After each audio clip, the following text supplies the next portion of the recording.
And I'm going to press on under the assumption that it's all going to work live. By the way, guys, if anything goes wrong or you become frozen or anything like that, just click the refresh because it's all based on the browser.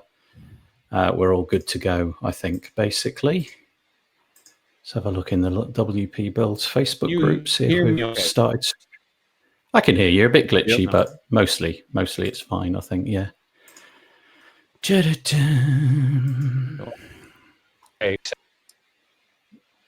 Yeah, I think we're okay. I think it seems to be working. Yeah, I think we're good to go. In which case, I'll just make a start. Hello. Thank you. If you've made the effort to come and join us today for our little weekly Facebook group, mostly live WordPress news thing. How many words can I say in one sentence without taking a breath? That many. Today, we're joined by 4 people. This is the first time that we've had 5 of us on the call. We've got, I'll go around one at a time in the order that you appear on my screen. And if you just want to tell us who you are, what your sort of business is in WordPress, that would be great. So I'll start with Chris because he's right next to me. Chris Badgett, hello. How you doing? I'm Chris Badgett from Lifter LMS, which is a tool for creating, selling, and protecting engaging online courses from your WordPress website. Also have a podcast for course creators called LMS Cast. Oh, very nice. Thank you very much. And next to him, we have Dimitrie Baitanciuc. Dimitrie, I hope I said that right. It's been a long time since I said it. Yeah, it's perfect. Perfect. You're getting it exactly right. Yay. Yeah. Hi guys. I'm Dimi. I'm one of the co-founders and designers of Breezy. It's a page builder for WordPress, and we recently pushed out a cloud version of it that is outside WordPress. Maybe we'll touch on that later. That's it. Thanks for having me. Oh, you're very welcome. Yeah, I think you passed a milestone recently as well, didn't you, with like 50K? Yes. Actually, it was 3 days ago, something like that. Very nice. Very, very cool indeed. And moving on, we've got David Vongries. Hello. Hey, everyone. My name is David Vongries. I'm the founder of MapSteps and creator of the Page Builder Framework theme. That is a theme that is specifically designed to work with page builders like Breezy, Elementor, Beaver Builder, and so on. And yeah, that's it. Okay. And I cannot hear Chris. Yeah, just if you've got any problems, honestly, it's fine. Just refresh. What I've noticed is with this platform, it basically in the end, what goes out tends to be exactly what you want it to be, but sometimes I don't know quite why what appears in my browser doesn't reflect what's actually happening on the end. So basically it will just sort of press on, but if you yourself are struggling, you guys, then just click refresh and you'll hop back in. And finally, last but by no means least, Dave Toomey. Hello, Dave. No, I cannot hear Dave. Maybe Dave's talking. Either. No. Okay. Well, I know Dave Toomey from his exploits in Facebook. He's a Facebook adverts expert. He also is the person who set up the Beaver Builder Facebook group. So maybe we'll be joined by him a little bit later. Hopefully we shall. I'm just going to check everything's working over in WP Builds in the group. And if it is, then we'll get stuck into our news today. So let's have a look. Yep, it seems to be going okay. So, okay, we'll crack on in that case. Right, so WP Builds news this week. If you've got anything you want to say, guys, just hop in, interrupt me or something. If you don't, then I'll just sort of keep pressing on regardless. WordPress 5.2.1 maintenance release. There's not a lot to say, really. It's only going to be around for about 2 weeks until 5.2.2 comes along. It's a little maintenance release. It's squashed 33 bugs, apparently, including improvements to the block editor. There were some accessibility issues and internationalization. And of course, this site health feature, which I suspect people like Dimi and Chris and David Vongries are sort of having to be mindful of. But yeah, WordPress 5.2.1 has come about, and you should have got an automatic update by now if you didn't. Any weird things happen with your products, guys? All good. No. Nope. Perfect. That's the exact answer we wanted. It's not exactly a conversation piece, but it is what we wanted to hear. Right. The next thing is this was over on the WP Tavern website. It was an article about. Sorry, carry on. Nope. Finished now, are we?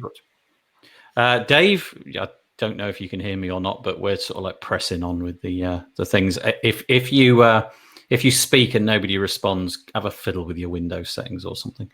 Okay, so WordPress 5.2 improves the security of automatic updates. What's that? Dave, are you okay? He keeps coming and going. I keep getting little bits of audio from Dave, which is kind of like, it's a bit of cognitive dissonance. I'm trying to concentrate on what I'm saying, and then I hear what Dave probably said about 15 seconds ago. So I'm going to press on regardless. Earlier this month, 5.2 was released, and we got this security update. Now, this strikes me as really cool, right? Because the whole point of this is that in the future, WordPress will kind of like phone home when it wants to do a core update. So let's say you go from 5.2 to 5.3, it will phone home, and it's kind of like a security handshake. It'll say, I've got a token, the server's got a token. Can we make sure that these things match up? And if they don't, then I'm not going to download the update. Now, at the moment, it's set up so that it will fail, so that it will update, because they're just testing out the technology. But to me, this strikes me as like a seriously sensible thing. The reason is, imagine if somebody hijacked the WordPress.org servers and then was managed to push out a completely maligned version of WordPress core to the X number of million users. So although it's like a feature that nobody will ever see or notice, I think it's dead cool. This sort of stuff just makes perfect sense to me. Anybody want to comment on that? No. Okay, in which case I will crack on. Right, now this one's important to me. I don't know if anybody knows, but I've started doing this. This is, what's it called? Full disclosure, that's right. I've started doing another podcast for a charity called WP and Up. And if you've not come across WP and Up, go to wpandup.org. And it's it's not entirely a mental health charity, but it's a charity trying to promote positive mental health along with physical health and so on in the WordPress space. And they've put up a survey which takes about 10 minutes to fill out. And you go to wpandup.org/go. And the idea is that WP and Up will be approaching some of the big businesses in the WordPress space and kind of like saying, please, will you sponsor us, so that then any money that you give to us, we can divert it to other people who have a need for it. Let's say we get a phone call from somebody who would like to talk to somebody about their mental health. And the reason this survey's in the news is because they're trying to figure out where the money needs to go. Like, should it go into, I don't know, courses about PHP? Let's say that is literally the biggest problem the community faces. Or should it go into other areas like, I don't know, purchasing time for counselors or something like that. So yeah, very close to my heart, this one, because like I say, I'm doing the podcast. So end of that disclosure. But yeah, I think it's an important piece of news. I don't quite know what people do at the moment. If they've got, crises in their lives, they probably go to their, GP or physician or something like that. But Dan Maybe's idea with setting up this charity is that it's taken on by this WP and Up charity, and I think it's dead cool. I think it's very cool too. I just want to add that, being a tech entrepreneur or working from home or running your own remote agency, it's sexy and it's glamorous, but there's often a lot of mental health traps that people can fall into and struggles. So entrepreneurs and people working from home, have their own susceptibilities to mental health issues. So I'm glad this is more out in the open than it was, say, 5 years ago. Well, that's the point. The little podcast that I do is supposed to be, the idea is it's taking things which might be taboo that people don't traditionally want to talk about and kind of saying, well, actually, it's okay to talk about this. Let's just put mental health out there. Let's put whatever it is out there. And I would commend it. WPandup.org for anybody who hasn't checked it out. Go and have a check. Okay, if nobody else has got anything to add to that, I will crack on. I'd never even heard of this company, but Automatic has acquired anything that Automatic acquires immediately raises my interest, because obviously, they're the custodians of WordPress, basically. And Automatic has acquired a subscription payment company called ProsPress. I'm not even sure if that's how you pronounce it. ProsPress. And I didn't even know this. They were the guys who developed the WooCommerce subscription plugin. And so it feels like Automatic, again, coalescing a lot of these tools into their own house. And so they bought this company. Apparently, they're just going to absorb the staff. I can't remember what the number was. It was something like 20 employees. Nothing's going to change, but WooCommerce now has, WooCommerce now, some of that stuff has gone under the umbrella of Automatic. Whether that's good or bad, I don't know. Any thoughts? I think it's a smart move. Yeah. Yeah. It's always, it's always a smart move to have everything, or at least as much as you can to offer to your clients, right? And not having to go. I see this from the perspective of page builders, right? Or website builders, if you need to always to depend on X number of plugins or X number of stuff that does little things to your website, and you need them. Those things are always developed. Most of the time are developed came from different developers, and there is a So I guess it's great to have to try to offer, especially if that service is the payment service. I'm guessing it was heavily used, right?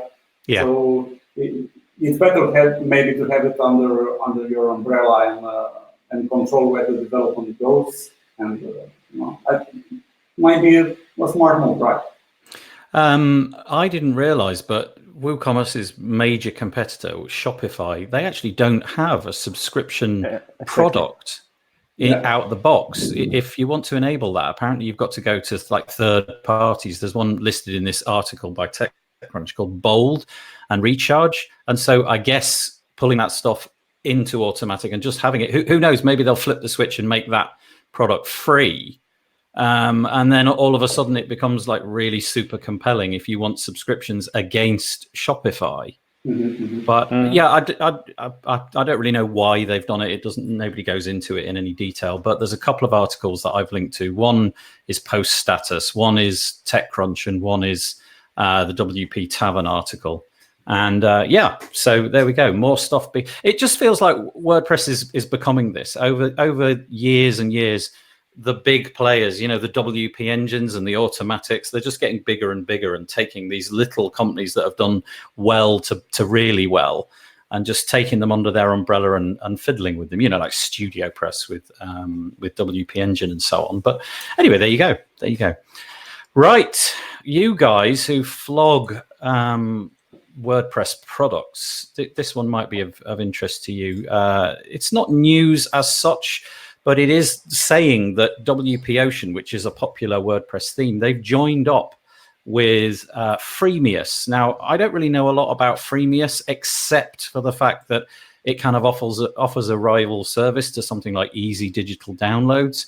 So the reason I included this as news was just because a big player in the theme market has joined with this new product. What's the word? It's like a marketplace, Freemius, where you could go and you could get access to, any plugin or theme that's on that platform. You guys who flog stuff on WordPress, do you ever look around and think what's the best way to like take payments or take our product? Have you ever thought of going to Freemius? I've met the team behind Freemius, and I think one of the big understandings of the benefits of Freemius is they do selling from like an iframe right inside the plugin itself. So it's like a different strategy of going over to a website and buying through WooCommerce or Easy Digital Downloads. And they also have their own kind of like pretty robust license key system built into it. Yeah. So I think those are some of the big benefits. And then I noticed in the article it mentioned something about an integrated affiliate program as well. So I think Freemius is just trying to let plugin developers be developers and then make the selling part a little easier and more integrated into the plugin itself. Yeah, that's the partnership. Being a user of affiliate links, I often link to to WordPress products with affiliate links. The freemium system is great because it provides that. Let's say that 10 products that I provide affiliate links for are on the freemium platform, that I only need one login. Whereas with the whole other system, I need a login for every single website. So I can see that there's a benefit for that. And it just, I don't know, it just looks like slick, a SaaS platform to sell. I don't know what their margins are, whether it'd be worthwhile, whether they take too much of a cut. But these guys have obviously done it and probably done their due diligence. So anyway, there you go. Competition is always good, right? In a sense. So this will up the game for easy digital download. And yeah, it's just interesting that there's even a marketplace for a SaaS product to sell WordPress products. That can even be a business is pretty remarkable, if you ask me. Actually, I just want to add, Ocean WP is getting pretty big. They're 400,000 installs of their free theme. Yeah, I think that's the free. Yeah, I think that's the free version. I don't know of any stats that I've seen regarding the paid version, but that's obviously what this is about: buying the paid version. When I started selling Page Builder Framework, I was looking into solutions like after 6 months or so, when I handled all the payments and VAT stuff. I was looking for alternatives and saw freemiums, and later decided to go with FastSpring to handle the payments, because freemiums also handles the payments for you, and they give the VAT to all these European countries and stuff like that. And I decided to go with FastSpring, and we are now using, what is it called, Paddle. We created an Easy Digital Downloads integration for Paddle, and that's the thing we decided to use. But freemiums was also on our list. Using Paddle. Yeah, we actually recently switched to Paddle as well. Oh, really? Yeah, they're really they have some, as David mentioned, some really nice integration, overlay integration that make the experience a bit lightweight. The conversion rate is better, and the guys there do a pretty great. And they sell these follow-up emails if you didn't complete your purchase and stuff like that. And they're actually a great competitor to FastSpring now, because I had a pretty bad experience with FastSpring. They once sent me 10 times the amount that I've actually earned. So I didn't keep it. I sent it back to them. But yeah, they were and they take, I'm not sure if I'm allowed to talk about their pricing because it's not public.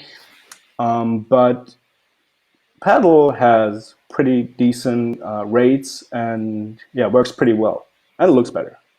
So it's quite a good thing. Does the whole license key thing, is that a consideration? If you're using Easy Digital Downloads, not having a product, I really don't know how this works, but it feels like when I get a license key off an Easy Digital Downloads product, I'm relying on, go for it, Dimi, that's fine. No, it's okay. It's okay. Oh, sorry. I'm relying on your infrastructure. So let's take the example of the Page Builder Framework or Breezy. I'm relying on your server to be up for my license key to be active.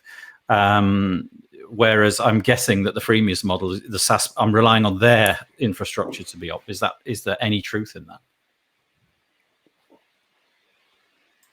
I think so.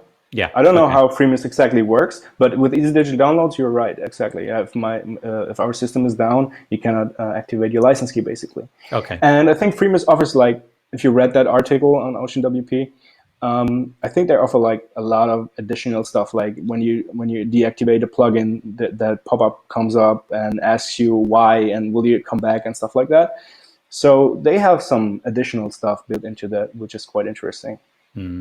Aren't you dependent on activating your license on all these services, right? Yeah, it was more that if you've got, let's say, for example, you've got an SLA agreement with Freemius and they guarantee 99.9% uptime. But for, I don't know, if you're a small plugin developer and you're literally making a few $100s a year, you might have super cheap hosting, and that kind of stuff could come back and bite you when your site goes down for 6 hours or something like that. Okay, let's move on. That's an interesting chat, but let's move on. This one, very, very simply to say that guys who have WordPress websites constantly have a need to squash images. There's a whole bunch of plugins which do it. There's WPM UDev Smosh, and Short Pixel is on AppSumo, and memory is popping into my head about Breezy. And Yes, about this. Have I got that right? yeah, you've got it right. We recently actually integrated the Short Pixel in Breezy, but we've done it somewhat natively. So you only need to put your license key there in an input and hit select your desired optimization technique or optimization type, and just hit optimize, and it will optimize all your images in Breezy. Yeah, because Breezy handles a bit different images. The images are saved some in a different folder. Actually, the normal WordPress plugin, Short Pixel WordPress plugin, wouldn't work if you install it because that optimizes only the media library images, and it will not go through the folder that Breezy uses for the different times and different resolutions, retina, and so on and so forth.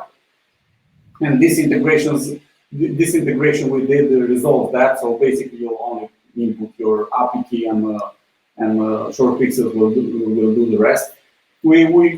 It will come natural because we use in our daily projects, and we like Short Pixel a lot. So they had an API, and it was basically the perfect match.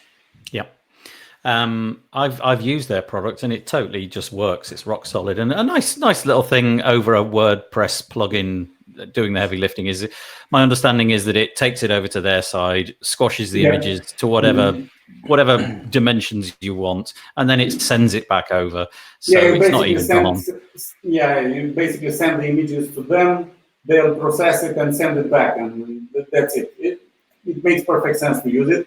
I'm not sure it's still on the AppSumo deal. Maybe it's finished since I wrote this piece. Anyway, if it's not, it's certainly worth checking out. You can find their pricing. But if it is still on the AppSumo, if you click that link and it goes to the AppSumo deal, it's possibly worth looking at. Just a nice little WordPress feature.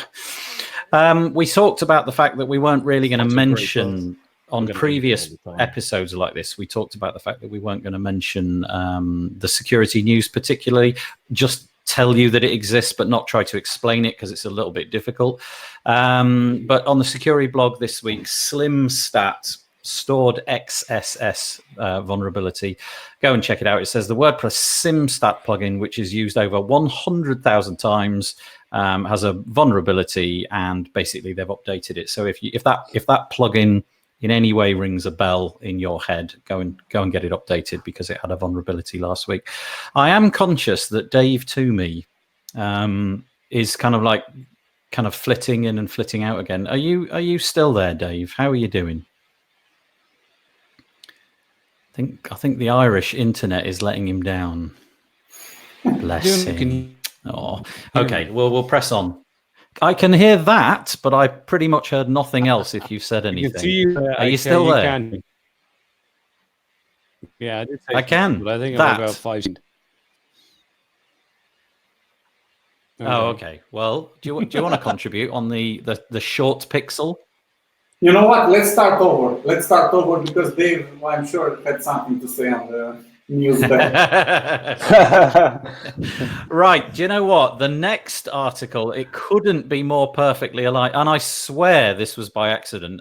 When these episodes go live, we kind of book the people on in advance. And I did know that David Vongries was coming on, but it in no way, shape or form affected my decision to put this in. This was just I think that's important to say. So David has a fabulous theme called the Page Builder Framework. He's also a sponsor of the WP Builds podcast. So all of that stuff out of the way. But this week, David's been talking about trying to squeeze every inch of speed optimization out of his theme, and it produced an article called "Let's Talk About Page Speed." So I could talk about this, but I see little point in it when the man himself is here. What have you been up to, David? So I was running a speed test on a vanilla WordPress installation with nothing but Page Builder Framework installed. And the results were quite good. We were running at 60-ish kilobytes in page size, 150 milliseconds load time, and 12 HTTP requests. And I was trying to find a way to cut that down even further, and figured it was quite easy if we rewrite the theme's JavaScript to no longer rely on jQuery, meaning we don't call jQuery on the front end of our website. So I really got excited about that idea in the first place, but figured it's not really practical, because as soon as you install a plugin on your website that operates on the front end and uses JavaScript, which is pretty likely, especially if you use a page builder or something, you will end up loading jQuery anyways. So, and that's what I tried to cover in that article, and tell people why it's not practical.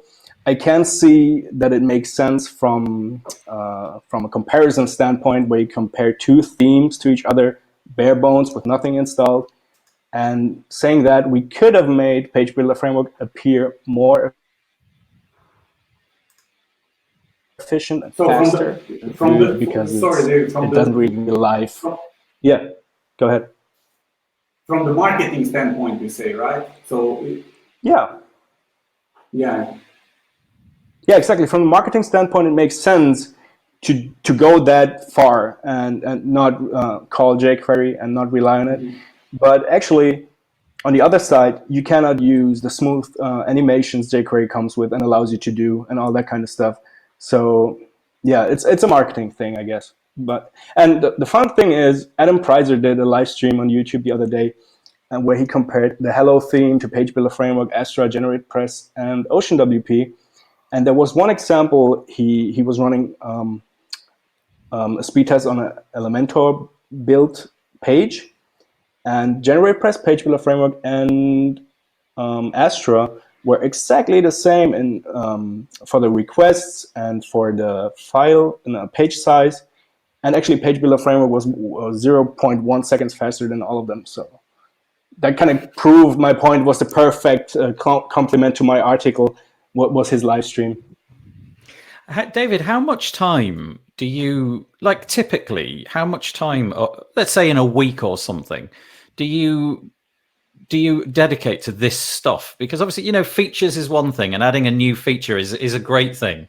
But this topic just comes up again and again and again, which is the fastest. And so by being provably faster than you were, whether or not you're faster than your competitors is one thing, but by being provably faster than you were 6 weeks ago or whatever, is this something you actually dedicate time to like squeeze the tiniest little bit of optimization out? I think not anymore. Yeah. Because, I've pretty much done anything possible in that direction, except no longer requiring jQuery. But apart from that, there's nothing else you can really do. With the release of 2.0 of the theme, I've pretty much went through the entire code base again and tried to optimize pretty much every single piece of code and processes and save database requests and all that kind of stuff. But we're now at a point where it's pretty much impossible to reduce it any further. Isn't there a point where you need to put in a huge amount of work and get very, very little?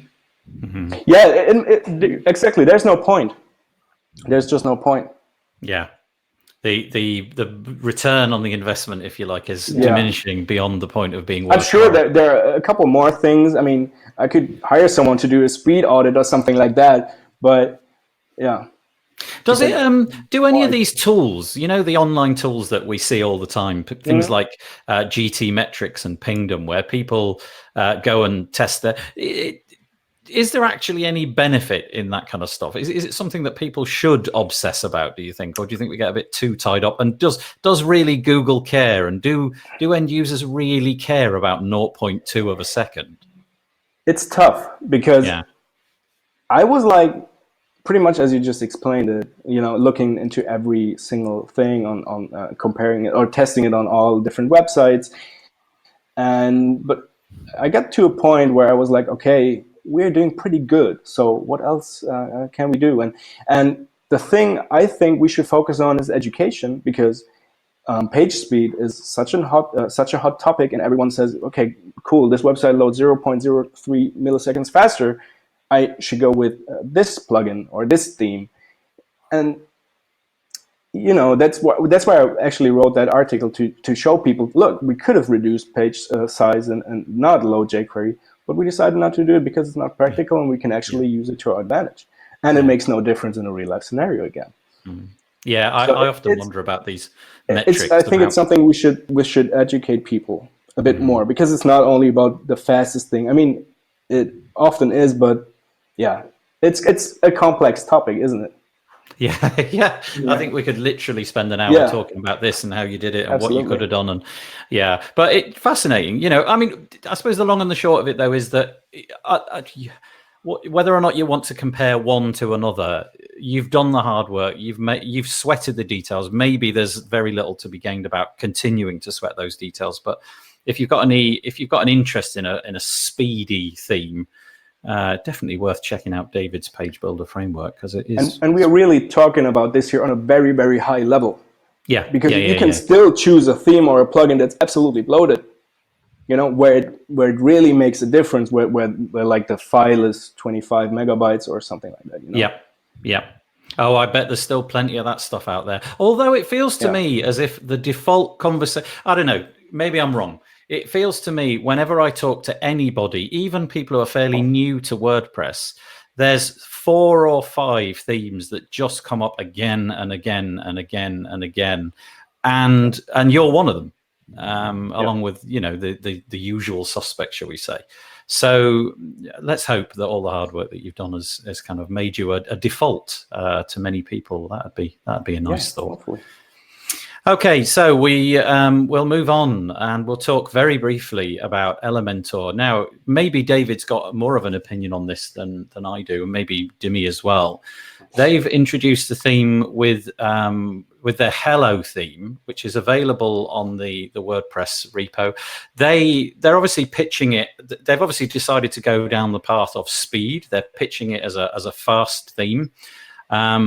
I don't know if any of you have had a chance to use it, but if you are an Elementor user, then this might be something worth looking at. Any thoughts on the Hello theme? I can tell you the thoughts on our Scratch Breezy theme. So it's sure.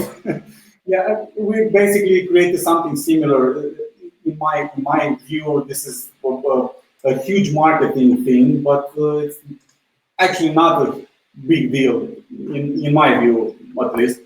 It's basically a theme that is stripped down of all its fat, right? So you'll get a basic WordPress theme, and you remove everything that you basically don't need, and that's it. We've created this Scratch theme for our author program. We have this program where you buy the Pro, a licensing system to create commercial WordPress themes that you can sell on marketplaces like Embark and so on. And we've created this Scratch theme especially for that purpose, to give authors a theme, a blank slate basically to start their work on. But is something very similar to.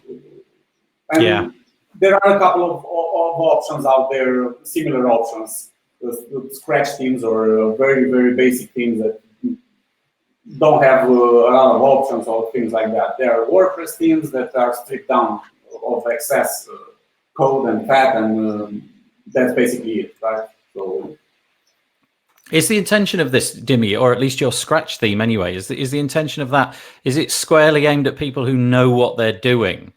Or is it something that a complete novice can pick up? And let's say in your case with Breezy, you can install Scratch theme and then you're off to the races. It's not too bare bones, but even a noob can work it out. What it has in addition, and this is, we think, a very cool feature for authors, not necessarily so basically for developers, is that we've built in a demo import feature. So basically, if you create a theme on in this case on Breezy Pro, for example, to sell for yourself clients, you can use this feature to make it available to your clients to import the theme you built with Breezy Pro. Does it make sense? Or yeah. No, so that makes perfect sense. Basically, yeah. I'm just never sure when I see these things who the intended audience is. You know, in other words, is the purpose of this to try and sell more Elementor licenses, or is it just to produce a nice lightweight theme? I'm never quite sure. But anyway, there it is. We've got this new theme from Elementor called Hello. I believe it's available. Yes, it is. Why did I say that? It's available on the WordPress.org repo. So if you're using Elementor, just one sec, Nathan. Just to put it out there, if someone asks me, and they do actually in our community, they ask a lot. I never say what's the best theme to use with Breezy. I never say use our Scratch theme, right? So what's the best theme? I give them the link to our partners that include David's Page Builder Framework, Astra, Ocean Tutu, and basically I'll just the usual suspects, yeah. Right? I think. Well, no, I think that's a nice position to take. I think it's quite a nice moral position to have. I think to use the Hello theme makes most sense for Elementor Pro users, right? Where you build out your footer header with Elementor and then actually replace the themes header and footer with these templates. Because by default, I'm not sure, I haven't tested it yet, but I think by default the menu is not styled as it should be. Okay. I may be wrong, not sure. Yeah. So maybe a certain level of competency with Elementor would be helpful if it's really stripped away. Yeah. Okay. Well, right. You can do that with anything, right? Yes. You can just override the theme settings and you're done with it. But I think the question is, the answer will be use Hello or use a Scratch theme or use a default simple theme when someone asks you, how do I start with something basic, and I don't have any overhead and I don't have any options built in by developers that I don't know, whatever, you know. Yeah. You just want to start from scratch and don't have basically. Yeah. If that's how you want to start, that makes perfect sense. So you can just go in there, write your own CSS and stuff like that. I tell you what, it's really nice having two guys on who are in this exact, like a page builder over here and a page builder framework over here. You could, I should probably say, when we set this webinar up, I arrived about 3 minutes or so before we went live, only to find that David and Dimi had apparently been chatting for almost an hour beforehand, which is great. Obviously, a lot to talk about.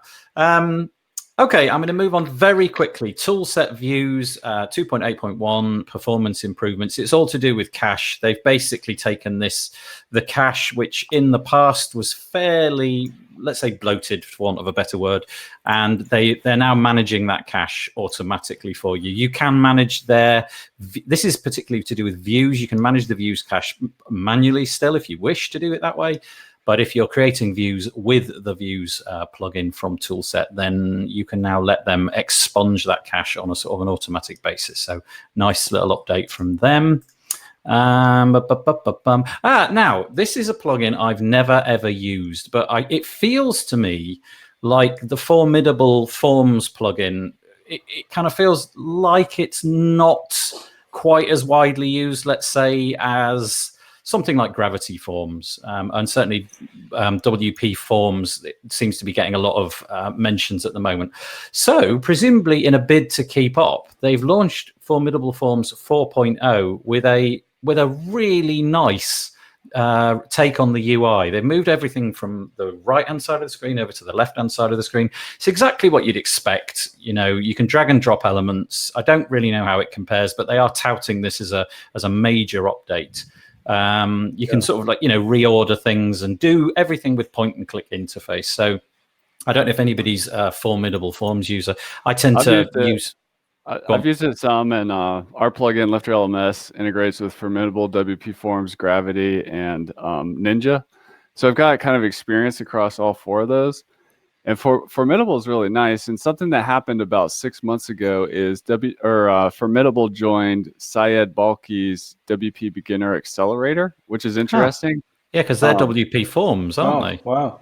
They are, yeah. Yeah. So it's so I think I'm sure that's part of what's going on here, but in my experience using a lot of different form builder plugins, they all do things a little differently, and I have come across the like Formidable user base, and they're pretty excited. They're pretty passionate about it. It's known for having like really incredible support, but I'm just glad to see them innovating and moving forward and potentially leveraging what Syed and the WP Forms team have learned as well. So it's an interesting relationship. I don't know the workflow. I presume there's only so far away from the regular beaten path that you can go with a Forms plugin, and in a workflow, it has to be fairly standard, I suppose. But it just looks nice. It looks really nice. So if you've got this already, shoe in, just go and update, I guess. But if you haven't, I don't know, maybe renewal time. Actually, my Gravity Form license renews tomorrow. So I'm probably going to talk myself into buying this, aren't I? but go check it out. Worth having a look if you don't know exactly where you want to end up. Kind of feels to me it's a bit like banking, in that as soon as you've got a bank when you're about 18 years old, you just kind of keep using it because what needs to change? Most people don't switch. They don't switch. I've been using Gravity for years, and I just haven't switched. Yeah, and I have no idea if the competition is better, worse, more well, not better or worse, more suitable for my use case. But it totally works, and I'm used to the flow of it. And I can do things in a certain amount of time, and leveraging that. I can't necessarily be too bothered. Okay, this next one is all about Oxygen, which is do you know what? I've just pressed the button and the YouTube video has started. It's a YouTube video outlining the fact that they've got some conditionals on there. I have to say, whether or not you're a user of Oxygen, I really like the guy who makes these videos. I like the fact that his videos are just totally on the money. I believe his name's Elijah. And if you haven't seen the video, it just strikes me like if he was for hire, I'd hire him to make videos. And it's all about the conditional stuff that they've set up. They've been iterating over the last period of time. And here we go. We have conditional. So if this condition is true, display this. It's this kind of stuff that we've had in other page builders for a long time. But there it is. You've now got it available inside of Oxygen. Anything to say, or shall I move on? I'll move on then. Okay, moving on. This next one, iThemes have 2 new products. Now, I haven't checked these out. They look pretty bare bones. We've got something called content upgrades, and we've got something called landing pages. And to me, just watching the video, it felt like a really stripped back, super simple solution for these exact 2 problems. Whether you want to make content upgrades, so you're trying to promote an ebook or something like that, this plugin will allow you to do that. Now, it's not like page buildery, it's not drag and drop. You fill in meta boxes, and there you go. There's a new product out from iThemes. I don't suppose anybody has had to play it yet, had a chance to play with it, because it's for sale. And my understanding is that there is no, I could be wrong about this, and forgive me if I am, iThemes people. My understanding is from Paul Lacey is that they don't offer refunds if you don't like it. So that might be a bit of a caveat. But there you go, 2 new things. I'm going to miss the next article about nested pages because I kind of didn't really understand it too well. So I'm going to go over to the one following that called Editor Kit. This is Jeffrey Carandang, who's introduced a load of stuff into this plugin called Editor Kit.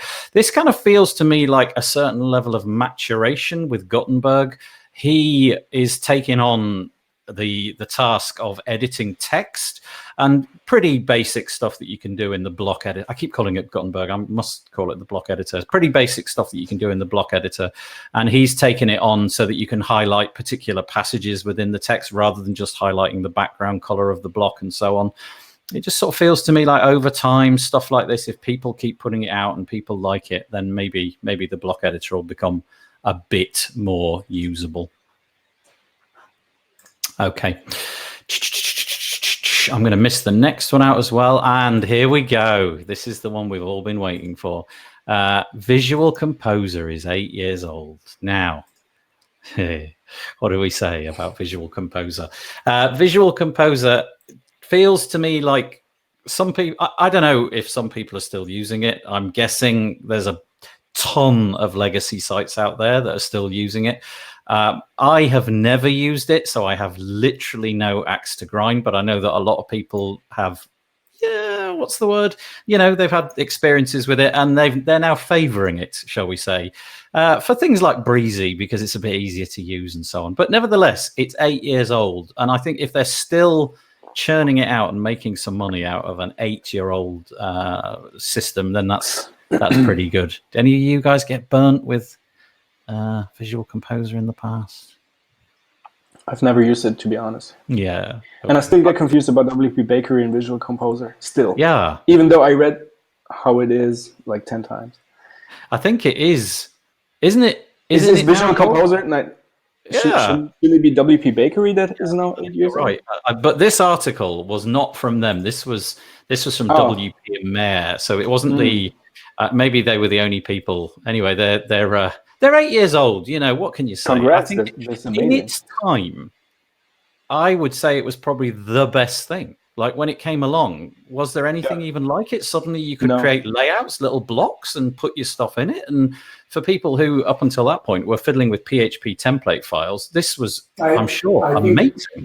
They were among the first, right? I'm not sure if Whether they were the first or not, I don't know, but they were enormously successful. So whether their implementation was brand new or they just nailed it, it was enormous. I remember I was trawling around for all sorts of things on Code Canyon for Drupal at the time, and I don't know if they're still only available on Code Canyon, but I was always trawling around for stuff, and I remember drooling at Visual Composer and thinking, Drupal can't do anything like this. Drupal, why don't we have anything like this in Drupal? Thinking this is amazing. Look, you can put little boxes on the screen, drag boxes, and that's it. That's kind of what it'll look like on the front end. And then, of course, when starting on WordPress, inheriting people's sites who'd use Visual Composer and then going, I don't understand. How does this even work? But there you go, 8 years old, pretty good. I think Matt Medeiros just interviewed the founder there, and according to in that interview today, 4% of the internet has Visual Composer on it. Wow! Yeah, that's crazy. Wow! What? Okay. Theme forest. I mean, a lot of theme builders bundled it in. So yes, that's a good point. That was if I'm not mistaken, they had a partnership with Envato, but I might be wrong. Back in the day.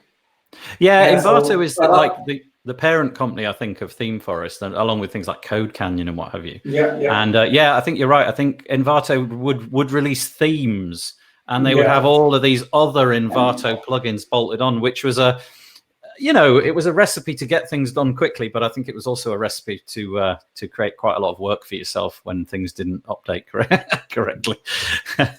Right, let's move on. I'm just going to say that I did a podcast this week with Tom Carlos from Beaver Team on Beaver Team Pro. He's got this plugin to speed up your productivity if you're a Beaver Builder user. So I'll mention that, and that's it. Right, we're done with the WordPress stuff. So now we're just going to move on to just a couple of other interesting bits of news. I don't know about you, but I kind of feel like tracking on the internet has gone a bit far. The fact, here's an example, right? I was looking yesterday out of the blue for a beard, something to shave my beard with, right? And I can't remember what I was using, probably my Chrome browser on my Android device. I am now inundated with men's grooming products ads. For the last 24 hours, I'm just seeing men's grooming product on this wide range of websites. So wherever I go on the internet now, there's men's grooming products, which, on some level, that's great. Somebody's worked out that that's what I want. But equally, somebody's worked out that that's what I want. And I don't want somebody to work out exactly what I want. I want a little bit of privacy on the internet. So allegedly, Apple in the next iteration of their Safari browser, and I don't know if this is mobile or if it's on the desktop or whatever, or what have you, they're going to limit the capabilities of cookies, so that although the data can still pass over to the people selling stuff, so you'll still be able to get metrics about the amount of times things are being looked at and so on, and what is being looked at. They're going to stop passing over the personal data. Now, you know, if any other company did this, you could just dismiss it. But if Apple does it, does that suddenly become the new default? Does this worry people like you who probably, you know, it's probably quite a key component to marketing and so on? I prefer it for Google to do something about it, maybe tone it down a bit, right? So yeah, God forbid you're a tiny bit curious about anything on the web. If you click it, you're done. It's like months of pushing all the remarketing and all the advertising on you. So maybe it sounds like a nice thing for Apple to try to tackle, and it's interesting how will they do it. Yeah, I think Apple's probably the only company that can do this because they've got no skin in the advertising game. You know, they're a hardware company and a software company, and they sell both at a considerable profit. Whereas Google gives away Android for nothing, and presumably there's an awful lot of money in the data that there's billions and billions in the data that they get back. So I don't know whether Google will follow suit. I know they have their own initiatives for things like this, but I just wondered, you know, not being able to retarget people in the future, upsetting that market that has grown out of the amazing stuff that we can do with cookies.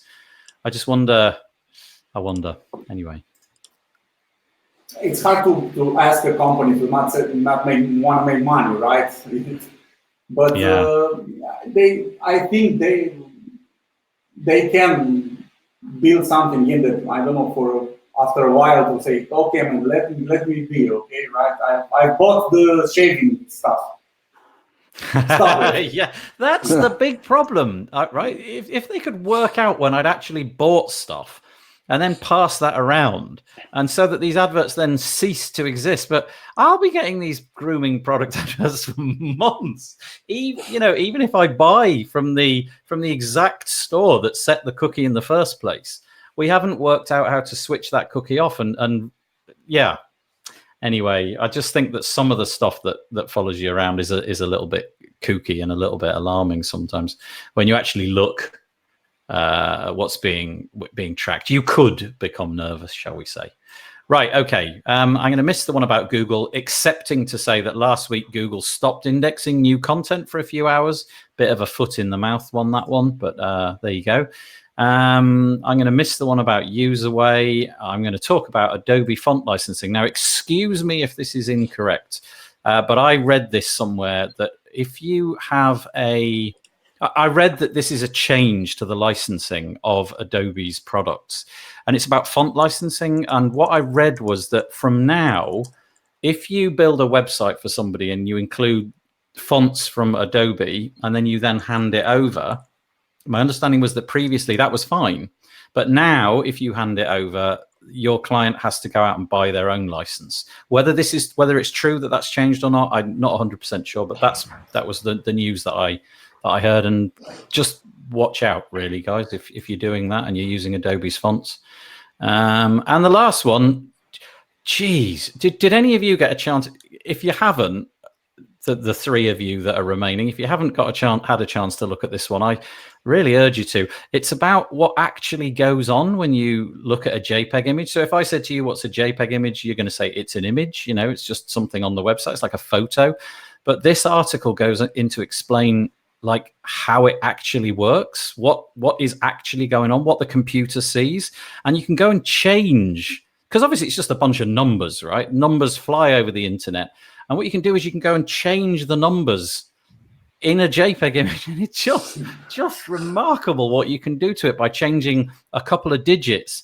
And it's all pictures of cats. So, you know, what's not to love? Go and change pictures of cats on the internet and actually learn about the stuff that's going on when you open your browser. That's all I've got, guys. That's all I've got. Does anybody want to add in anything that they have been doing this week? Something exciting about their coming days? No.